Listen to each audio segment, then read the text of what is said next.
Hi అండి. అందరికీ సాయంత్రం అవ్వగానే పిల్లలకి ఏ స్నాక్ చేయాలని ఆలోచిస్తూ ఉంటారు కదా! ఇంకా ఆలోచన లేకుండా ఈ అటుకులు కబాబ్ ట్రై చేయండి.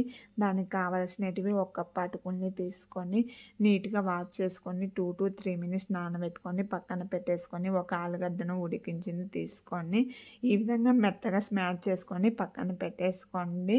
ముందుగా నానబెట్టుకున్న అటుకుల్ని తీసుకొని వాటర్ లేకుండా గట్టిగా పిండేసి ఆలుగడ్డ స్మాష్‌లో యాడ్ చేసుకోండి. తర్వాత 2 టేబుల్ స్పూన్ బియ్యపిండి, శనగపిండిని యాడ్ చేయండి స్మాష్‌కి. సన్నగా కట్ చేసుకున్న ఉల్లిపాయలని యాడ్ చేసుకోండి. పచ్చిమిర్చి యాడ్ చేయండి. రుచికి తగ్గట్టు కారము, ధనియాల పొడి, జీలకర్ర పొడి, గరం మసాలా, రుచికి తగినంత ఉప్పు, సన్నగా కట్ చేసుకున్న కొత్తిమీరను ఇలా మొత్తం వేసేసుకొని వాటర్ లేకుండా బాగా మిక్స్ చేసుకోండి. ఈ విధంగా టెక్స్చర్ వచ్చేంత వరకు. తర్వాత చిన్న రౌండ్ బాల్స్ కానీ ఓవెల్ షేప్ కానీ చేసుకోండి. ఒక ప్యాన్ తీసుకొని అందులో ఆయిల్ వేసేసుకొని ఆయిల్ వేడెక్కాక ఇలా రౌండ్స్ అన్నిటిని వేసుకొని గోల్డ్ కలర్ వచ్చేంత వరకు ఫ్రై చేసుకోండి. తర్వాత ఒక ప్లేట్లో పెట్టేసేయండి.